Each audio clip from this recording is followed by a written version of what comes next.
If you're struggling with your pension, you're not alone. Luckily, PensionBee is on a mission to help. Every month, join me, Philippa Lamb, with a panel of experts on the Pension Confident podcast as we tackle your personal finance questions.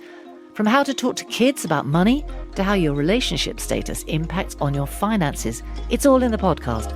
Available right now wherever you like to get your podcasts. Just keep in mind, though, that anything we discuss should never be regarded as financial advice, and when investing, your capital is at risk. I'm Emily Bellet, and you're listening to The Wallet. In this mini-series Banking Bad, we explore 6 true crime stories all about money. This is the last episode of the series, so listen back to the previous episodes to hear about a family betrayal that involved one of New York's most famous grandmothers, what really went down with GameStop, and how payday loans sent out one student so far into debt that they turned to drug dealers for money. Today we're discussing the most famous investing movie of all time, The Wolf of Wall Street. If you enjoyed the series, please leave us a review on Apple Podcasts or Spotify and share with a friend. I have been a rich man and I have been a poor man, and I choose rich every fucking time. You're about to enter the world of Jordan Belfort, a man who rose from obscurity to become one of the most notorious and wealthy figures in the history of Wall Street. Jordan is born in 1962 in the Bronx. He has a brother. He grows up in the neighborhood of Bayside, Queens, where his parents work as accountants. They're also overbearing and pushy. And Jordan absorbs some of that drive. He's smart and ambitious, and he dreams of making a lot of money. His life is pretty normal, but he's always trying to figure out the best way to make that cash. Then one day, he decides that he wants to become a dentist. And so he enrolls in the University of Maryland School of Dentistry. And he turns up to lectures on that first day, eagerly waiting to get one step closer to his dream of wealth. But then the dean steps up and says, "The golden age of dentistry is over. If you're here simply because you're looking to make a lot of money, you're in the wrong place."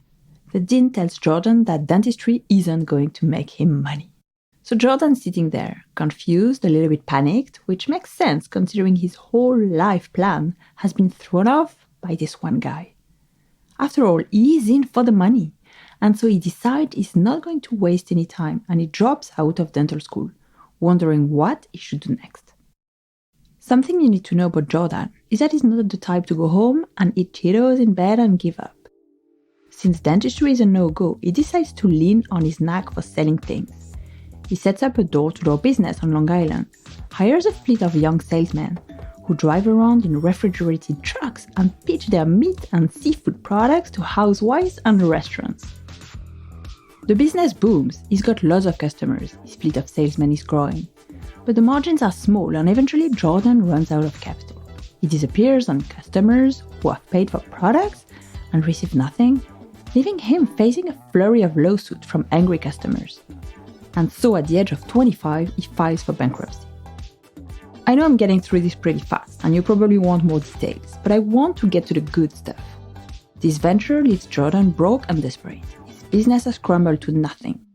He's no closer to achieving his dream of wealth beyond his wildest imagination. And so he starts looking around. He starts following the money. Who has it, and where are they making it? And that's when it hits him. The big bucks are in finance on Wall Street. So he goes out, and with zero experience, he lands a job as a trainee stockbroker at Wall Street firm L.F. Rothschild. Jordan absorbs as much as he can. He's learning the ropes, asking questions, finding out as much as he can about how investors work out and how he can climb the ladder faster. But once again, everything falls apart when the Black Monday stock market crash of 1987 hits the firm hard. Good evening. Today is Black Monday, the day the Dow dropped more than 500 points. And Jordan finds himself being laid off. Panicked traders worked through lunch hours in a desperate but losing attempt to keep up with tickers. So Jordan is back to square one. Well, maybe square 1.5, because this time he has a vision. He's learned enough about the financial world to figure out that he can do this alone. So he teams up with a friend, and they start Stratton Oakmont, a minor league broker-dealer. They set up shop in a spare office in a Queens car dealership, and they hire a bunch of eager and tenacious salesmen who have absolutely no experience in finance, but are super driven. Something just came across my desk, John. It is perhaps the best thing I've seen in the last 6 months. If you have 60 seconds, I'd like to share the idea with you. You got a minute? They have a single strategy: trade penny stock. Penny stocks and blue chip stocks represent two different categories of investments. On the one hand, penny stocks are shares of small companies with low market capitalization, typically trading at a low price per share, often below $5, and with low trading volumes. Investing in penny stocks can be very risky because they are not easy to sell quickly, and their prices can change a lot. Just to give you two examples, investing in a new biotech company can be risky because drugs may not get approved and the company might depend on external funding. And the other one is maybe a mining company. It can be risky due to changes in commodity prices and operational problems. On the other hand, blue chip stocks are shares of large, well-established companies with a history of stable performance and strong financial position. These companies are typically leaders in their industries. They often pay dividends and are known for their resilience even in challenging economic conditions. Just a few examples: Apple or Microsoft. While blue chip stocks are generally considered safer and more stable investments, Jordan and his team trade penny stocks with higher risks and potential rewards. They exploit the high volatility of penny stocks to create artificial demand and inflate prices. This volatility allowed for quick and substantial profits, but it also exposed investors to significant risks. Within 5 months, they move out of the car dealership office, hire more brokers, and double down on their penny stock pushing. By 1991, Stratton Oakmont becomes a powerhouse in the financial industry. They have 150 employees and generate $30 million in commissions. Jordan is driving a $175,000 Ferrari Testarossa, wearing designer clothes, buying real estate. And all those brokers that Jordan hires, the ones with no experience, they're all getting rich. They've developed a cult-like culture at the firm, where the brokers worship Jordan as their leader and mentor, and they'll do whatever their fearless leader Jordan says to get rich. Meanwhile, the economy in the United States is booming, and so is Wall Street. The financial markets are growing, and there are many opportunities for making money. There are corporate takeovers, IPOs, and complex financial instruments. There's a lot of competition, a lot of pressure, a lot of risk, and a lot of reward. Newsweek called it the year of the Yuppie, a term used to describe young, well-paid working professionals living luxurious lifestyles in the city. This is the culture in Wall Street: ambition, excess, and a competitive drive for success, marked by conspicuous consumption, extravagant parties, and lavish lifestyles. You might remember some pretty crazy scenes from The Wolf of Wall Street: sex workers, orgies, and drugs. Well, Jordan says all of that is accurate, but in reality, it was worse. They'd hire prostitutes and have sex with them in the office. It was chaos. But let's go through some of the stories. A female employee shaved her head for $10,000 in front of the baying mob of staff. True? True. Dwarves being thrown onto Velcro dartboards. I wasn't there at the time, so I didn't throw... But you heard it happen? After I left, yes. Your number two, portrayed in the movie by Jonah Hill, ate a live goldfish that belonged to a Stratton Oakmont, the firm employee. Did that happen? It happened. What was the single most appalling thing you ever saw? Where even you went, oh my God. I can't say it on television, but it happened at my bachelor party, and it had to do with an act of sexual depravity that was so depraved that even I myself was speechless. There was about 100 people watching when it happened. It was the most disgusting thing I've ever seen in my life, and at the time, I think there was probably 50 prostitutes there, and they said it was the most disgusting thing they've ever seen. Jordan develops an addiction to drugs, especially Quaaludes, a powerful sedative that induces euphoria and relaxation. And so in that drugged-up haze, Jordan's life begins to morph into something very different. He cheats on his wife, totals his cars, assaults his friends. Those scenes from the movie where Jordan and his friends take too many ludes and lose control, that happens too. They're a mess, but they don't care. They just want more drugs, more sex, more money. They think they're unstoppable. Business is booming. Everyone wants a piece of their success. They're loud and aggressive, and everyone knows who they are. Jordan loves it. He wants everyone to look and go and join them. But then people start looking a little too close and threaten everything that Jordan has built. In 1991, Forbes published a profile on Jordan, labeling him the Wolf of Wall Street. Initially intended to highlight his achievements and charm, the article ended up exposing things that Jordan wanted kept in the dark. Think of Stratton Oakmont as a boiler room, a high-pressure call center where ambitious employees aggressively pitch potential investors and random contacts. Initially, they offer shares in seemingly stable companies, gradually steering investors toward initial public offerings, IPOs, handled by Stratton Oakmont. The shady part kicks in when Jordan and his insider group covertly purchase shares in these companies. Through false or misleading information, they artificially inflate stock prices, creating a fake demand. When the prices peak, Jordan and his associates execute a strategic sell-off, dump, rendering the investments of unsuspecting individuals essentially worthless. A notable case involves the IPO of Steve Madden, a shoe company.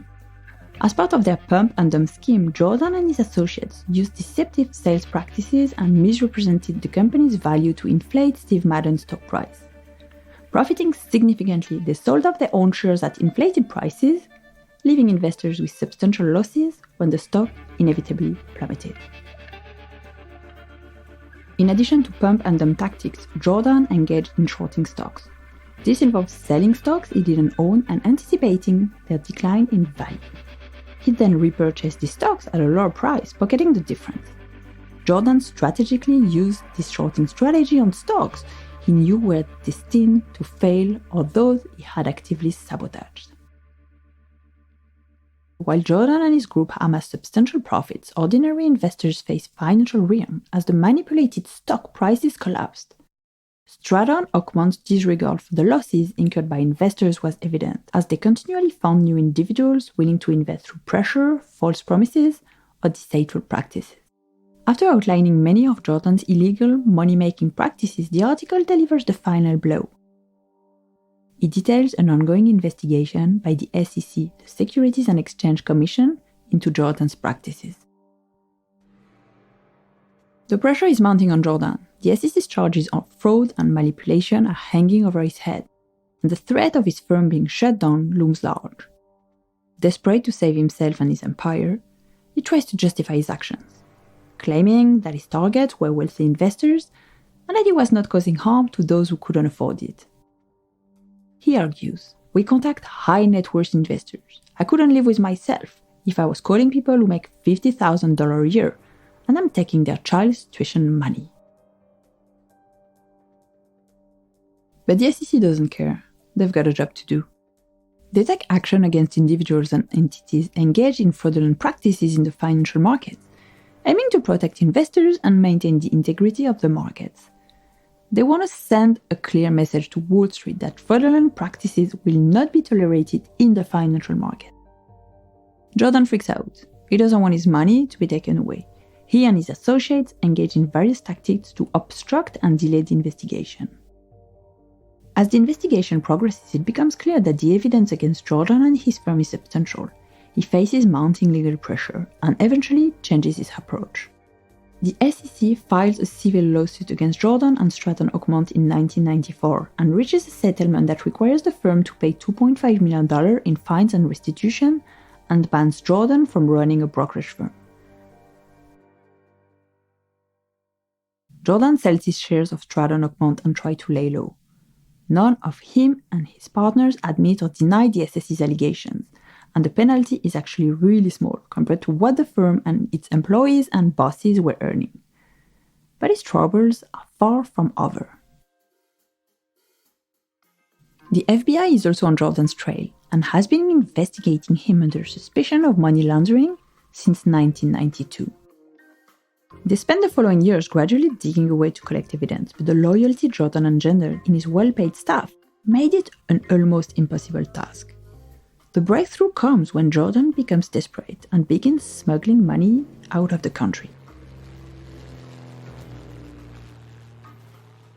Jordan has been hiding his illegal profit in Swiss bank accounts, using his connections, friends, and family members to smuggle the money out of the country. His drug dealer, a martial artist named Todd Garrett, is caught with $200,000 in cash destined to be secretly transported to Switzerland. 1 year later, a French private banker who works for Swiss Bank He's arrested in Miami as part of a money laundering scheme. In exchange for a lighter prison sentence, he identified his clients and Jordan. The FBI is working behind the scenes to get some witnesses who are helping them smuggle the money to open up. They go to the Swiss authorities to try to find Jordan's bankers in Geneva. It takes time because bank secrecy in Switzerland was still very robust, and they have to convince the authorities that this sort of behavior justifies sharing information. Eventually, they got Jordan's Swiss banker to cooperate. He then realizes that many people from his inner circle are working against him and giving information to the FBI. The FBI deploys undercover agents armed with wiretaps and hidden recording devices.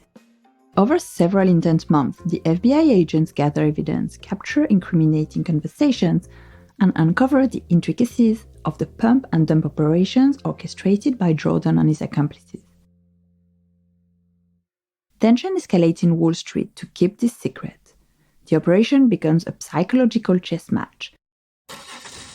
On September 2nd, 1998, Jordan is about to take his 5-year-old daughter to the video store. He pulls out of the driveway of his old Brookville mansion. The FBI raids Jordan's home and office and arrests him on charges of securities fraud and money laundering. Jordan faces up to 20 years in prison, but he gets a deal with the prosecutors and pleads guilty in exchange for a reduced sentence. He also agrees to testify against his former partners and colleagues, and to pay back $110 million to his victims. Jordan is sentenced to 4 years in prison, of which he served 22 months, before he's released in 2006. Here's the deal. The magic moment was when I looked at my 12 schmendricks, as the phrase goes, and they were so disheartened over what was going on. They were disheartened. But Jordan isn't hiding away from the world. He reinvents himself as a motivational speaker, a business consultant, and author. He lives in Los Angeles, California, and owns his own sales training company focusing on teaching people business strategies legally. During his time in prison, he started writing a memoir about his life and crimes called The Wolf of Wall Street. It was acquired by Random House for $500,000 and became a critically acclaimed bestseller upon its 2007 publication. A second book, Catching the Wolf of Wall Street, was published in 2009. These were adapted into a movie by Martin Scorsese and Leonardo DiCaprio in 2013. So what are the main takeaways from this story? Well, I think the first one is greed. The pursuit of wealth should be balanced with a sense of responsibility and prudence. Jordan's relentless pursuit of financial success, without regard for ethical boundaries, led to legal troubles and personal ruin. Values when investing and earning money. It's crucial to approach financial goals with a balanced and ethical mindset. Also, diversification and risk management are essential principles for personal finance. Spreading investments across different assets can help mitigate the impact of a single failure. Of course, educating yourself about personal finance empowers us to make informed decisions. Thoroughly research and understand any investment opportunity before committing your own money. There's also financial responsibility. Living within one's means, managing debt wisely, and saving for the future are fundamental principles for financial well-being.